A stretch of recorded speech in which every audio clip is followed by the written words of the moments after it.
Vous allez enregistrer le fichier. Donc, Lyon 03. Ce sera une sécurité pour la suite aussi, au cas où on foire les choses. Alors, le dessous des pattes, là, ça peut passer, mais par contre, ça ne correspond pas au dessus. Donc, on va voir si on peut faire une petite transformation sur le dessus.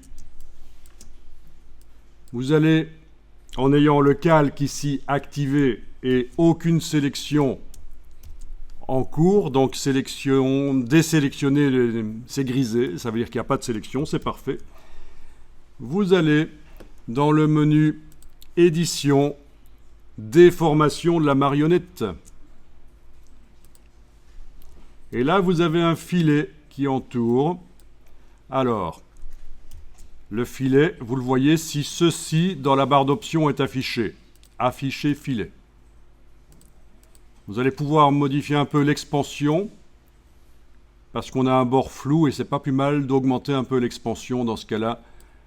Mais attention, il ne faudrait pas que ça se réunisse au centre. Si vous augmentez beaucoup l'expansion, vous allez au centre finalement ne plus avoir d'espace. C'est foireux. Donc, quand on a des sujets à bord flou, c'est toujours bien d'augmenter un peu l'expansion. Sinon, les poils risquent d'être coupés ras.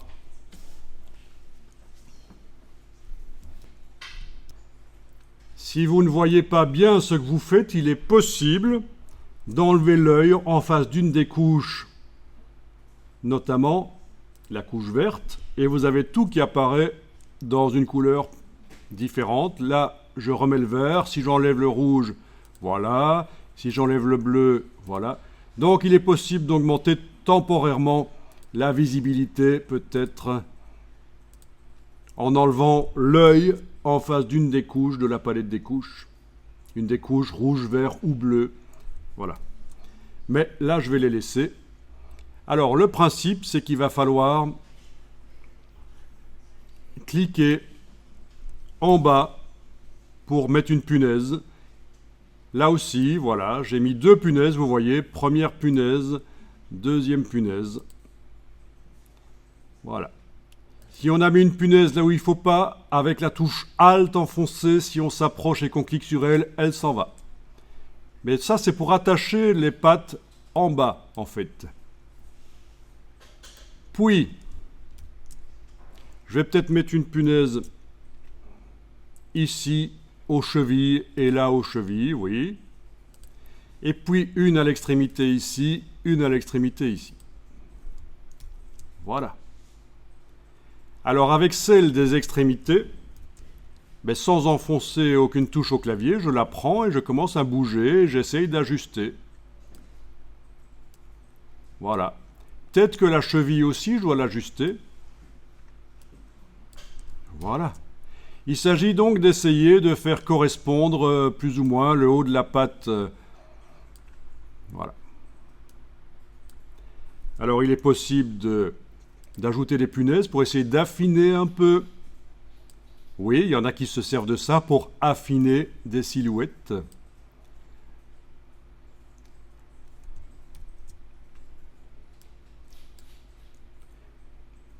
Soyez pas perfectionniste, vous essayez juste d'ajuster un peu.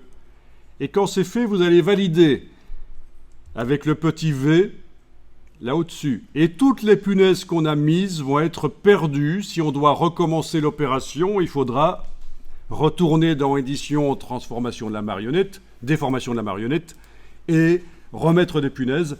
Sachez-le, nous allons voir d'ici quelques minutes qu'avec une petite astuce, il est possible, quand on met des punaises sur un sujet, pour le déformer, il est possible de les récupérer très rapidement. Mais ici, on n'a pas fait ce qu'il faut pour que ce soit le cas. Donc les punaises, dès que je vais valider ici, avec le petit V, elles vont être perdues. Tout ce travail va être perdu. Par contre, les pattes ont été déformées. Quand c'est bon, quand vous avez appuyé sur le petit V ou la touche Entrée sur le clavier d'ailleurs, vous enregistrez Lyon 04.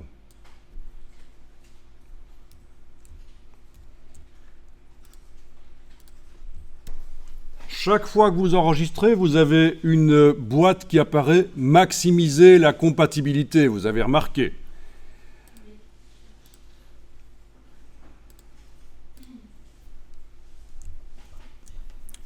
On pourrait cocher ceci pour ne plus l'afficher. Qu'est-ce que c'est? C'est pour rendre compatible le fichier Photoshop avec des anciennes versions de Photoshop.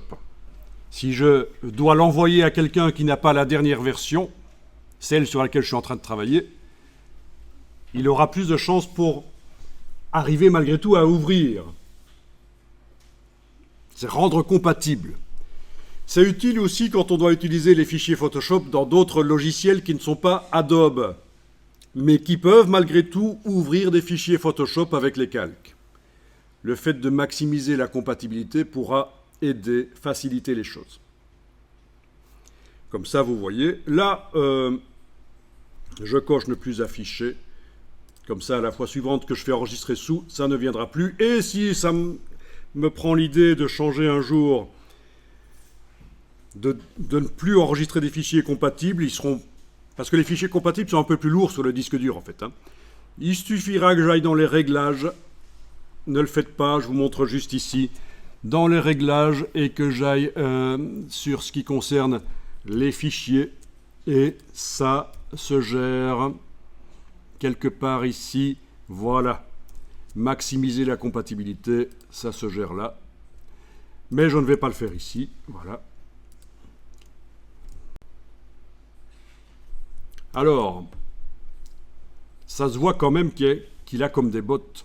Quoique, monsieur tout le monde qui voit la photo ne va peut-être pas voir qu'il y a un problème. Voilà. Il faut savoir que les gens ont une vue globale sur les images. Et vous, en tant que spécialiste qui avez peut-être travaillé sur l'image, vous voyez qu'il y a une erreur, que c'est bizarre. Mais peut-être que la plupart des gens ne vont pas le voir tout de suite. Il faudra qu'ils aient l'image sous les yeux pendant plusieurs heures pour à un certain moment qu'ils voient qu'il y a un truc bizarre. Vous voyez, on a une vision globale sur les images. Ici, je suis sur YouTube et c'est un reportage sur les retouches Photoshop. Et dans ce reportage, à la 23e minute, il parle de quelque chose qui est arrivé. Ils ont fait une retouche sur le président Sarkozy et ils n'ont pas vu qu'ils ont fait une erreur. Et finalement, le président Sarkozy s'est retrouvé avec 3 jambes dans un très grand journal à des millions d'exemplaires. Enfin, millions, j'exagère peut-être 500 000 exemplaires. Je pense que c'est Paris Match, en fait. Voilà, c'est à cet endroit-là. En fait, ce qui se passe, c'est qu'ils ont supprimé un garde du corps qui était derrière Sarkozy parce qu'ils jugeaient que ça n'apportait rien à la photo. Mais ils ont oublié d'enlever la jambe du garde du corps et on se retrouve finalement avec... Alors là, j'ai un petit problème d'accès web, mais vous voyez à peu près. Et donc, pourquoi je vous parle de ça? Parce que vous-même, en tant que retoucheur photo, truqueur photo dans Photoshop, vous pourriez également avoir une vue d'ensemble sur la photo et ne pas remarquer que vous avez oublié quelque chose. Donc, quelque chose d'intéressant également, c'est, et là je vais faire dans Google, si vous voulez vous amuser un jour à regarder ça, parce que les exemples, il y en a énormément en fait. Si vous tapez dans Google Photoshop Disasters, partie images, vous allez tomber sur plein d'exemples. Alors, il y a des exemples où oui, ça se voit que c'est foireux, que c'est des trucages photos. Il y en a où ils ont vraiment exagéré. Sur les canons de la beauté, ils ont fait des choses impossibles. D'ailleurs, dans le reportage, on parle aussi des jambes extra longues. La personne dit qu'elle déteste faire ça, en fait. Elle a appris l'infographie et... elle fait ça et on lui demande de faire ça, mais c'est moche, elle trouve ça moche. Voilà, des jambes extra longues. Ça existe dans la vraie vie, hein. Il y a des gens qui se font allonger les jambes, vous êtes au courant. Mais souvent, ça se fait dans le logiciel. Et alors Photoshop Disasters, voilà, vous allez certainement retomber sur la photo de Sarkozy quelque part. Et c'est les erreurs Photoshop. Notamment sur des magazines, on retrouve à un certain endroit, voilà, ça c'est pas mal. Il y a des choses bizarres. Il y a parfois 3 mains sur les personnes parce qu'ils ont mélangé 2 photos dans le photoshoot. Il y avait 2 photos un peu différentes, ils les ont mélangées. Ils ont pris une partie d'une photo, une partie de l'autre, mais ils ont oublié d'enlever une main, donc il y a des personnes qui se retrouvent avec 3 mains, quoi. C'est des choses à aller voir, voilà. Ah oui, voilà, par exemple, ça c'est pas mal. On a une personne seule sur la plage, mais elle a une main sur l'épaule. Ah ah. Drôle, ou pas. Vous imaginez la personne qui est responsable de la retouche photo, et puis quand le magazine est sorti à des milliers d'exemplaires, même en photo de couverture, parfois, on remarque l'erreur. Voilà encore la même erreur. Oui, voilà, donc on a un monsieur, il est bien sympa, hein, il a sa main là le long du corps, et en même temps il a sa main droite, la même main droite qui est sur l'épaule, voilà. Très drôle. Donc tout ça pour vous dire que oui, vous aussi, vous pourriez ne pas voir. Donc ce qui est bien, c'est de montrer ce que vous avez fait pour vraiment vérifier, montrer ça à des personnes pour vérifier qu'il n'y a pas d'erreur. Prenez le temps, ne soyez pas dans le rush, ne soyez pas dans la précipitation. C'est souvent quand on est dans la précipitation que ce genre de choses arrive. Voilà, vous allez prendre le calque et amener la petite main qui poigne sur l'icône à gauche de la corbeille. Vous avez fait une copie du calque. La copie, vous allez enlever l'œil. On va travailler sur l'original ici. Pourquoi ? Parce qu'on va faire 2 méthodes pour arriver à faire la fusion entre ceci, les pattes additionnelles, et la patte d'origine. On va faire 2 méthodes. Donc vous devez absolument dupliquer le calque. Comme ça, vous allez voir quels sont les avantages de la deuxième méthode qu'on va faire par rapport à la première. Vous avez dupliqué le calque, la copie au-dessus, c'est important, elle ne doit pas être affichée. Et vous travaillez, c'est important, c'est activé ici, vous travaillez là. Parce que oui, si vous êtes dans cette situation-là, c'est du n'importe quoi. Vous êtes en train de travailler sur un calque qui n'est pas affiché, et vous avez affiché un calque sur lequel vous ne travaillez pas. Et quand vous essayez de prendre le pinceau ou quoi que ce soit, vous avez une interdiction, et quand vous insistez, vous vous dites oui, ben non. Le calque de destination est masqué. Alors là, on adore les messages chez Adobe, c'est vraiment très clair, surtout pour les débutants. Ils pourraient faire des choses un peu plus explicatives quand même, mais bon. Donc, j'active le calque qui est affiché. Celui du dessus n'est pas affiché et il n'est pas activé non plus. Et on va prendre la gomme. Est-ce que vous voyez la gomme ? Là. Outil gomme.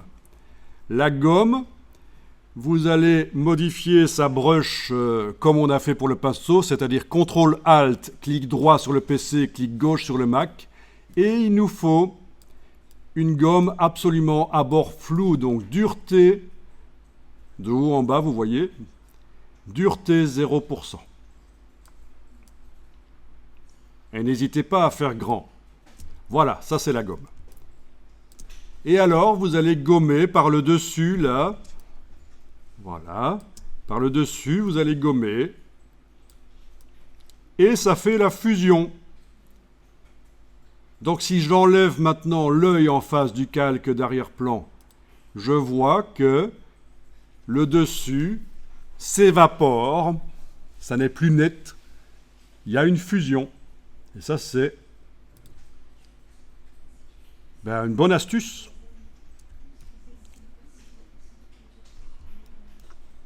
Enregistrez le fichier quand vous avez fait ça.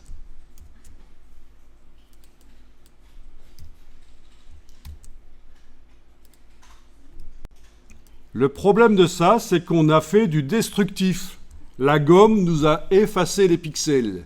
Il n'est pas possible de les faire réapparaître, les pixels qui ont été effacés sur le haut de la patte là. Donc, on va maintenant faire la même chose, mais en non destructif. Et c'est comme ça qu'il faut utiliser Photoshop. La plupart du temps, quand c'est possible, vous devez prévoir que on va vouloir annuler ou modifier ce qu'on a fait, donc on travaille en non destructif, c'est-à-dire que plutôt que d'effacer, on masque. Vous allez enlever l'œil en face du calque là, vous allez activer le calque du dessus et l'afficher. Donc ce calque du dessus, on est d'accord, il a toujours les pattes bizarres là au-dessus, net. Et on va ajouter sur ce calque ce qu'on appelle un masque de fusion, qui porte bien son nom, c'est pour faire des fusions. Et pour ajouter le masque, vous devez cliquer sur l'icône de masque. Alors bien sûr, ce n'est pas un masque de Venise ni un masque de carnaval, c'est un masque photographique, c'est juste un carton avec un trou. Voilà, dès qu'on clique là-dessus, on a le masque qui arrive. Sur la version 2023, vous n'avez pas l'icône ici. Si je suis dans la 2024, j'ai l'icône ici de masque. Je vais élargir un peu la palette des calques. Voilà. Pourquoi? Parce que je vais vous montrer que si vous prenez l'envie de recliquer à nouveau sur cette icône, vous avez ajouté un masque encore. Le premier masque est un masque pixel. Le deuxième masque est un masque vectoriel. Dans ce cas-là, j'en ai pas besoin et pour simplifier l'explication, je vais prendre le masque vectoriel et le jeter à la corbeille. Donc je ne prends pas la vignette par là parce que là je vais jeter toute la vignette. Je la prends par là, le masque vectoriel. Vous n'avez peut-être pas cliqué une deuxième fois sur l'icône de masque, vous n'avez pas ce masque vectoriel. Voilà, supprimez le masque vectoriel, OK. Et voilà. Quand un calque possède un masque de fusion, il faut décider si on travaille sur la partie couleur du calque ou sur la partie masque. Donc, ce qui est encadré maintenant, ça doit être le masque. Et on va dessiner avec du pinceau. C'est le même principe que la couche alpha. Là où c'est blanc, ça fait apparaître. Là où c'est noir, ça fait disparaître. Vous vous souvenez, la couche alpha, là où c'est blanc, ça génère la sélection. Là où c'est noir, ça ne génère pas de sélection. Eh bien ici, c'est le même principe. Là où c'est noir, ça va faire disparaître. Là où c'est blanc, ça fait apparaître. Donc dans ce masque, je vais devoir prendre le pinceau, dessiner en noir, avec une brush à bord flou. Voilà. Donc je viens travailler ici sur l'image. Voilà, je fais la fusion. Je viens d'amener deux petites taches immondes dans ce masque de fusion. Si j'ai été trop loin, waouh, bah soit je fais CTRL-Z bien sûr, bah ça devient de plus en plus immonde, j'en ai marre. Ou alors, je dessine en blanc.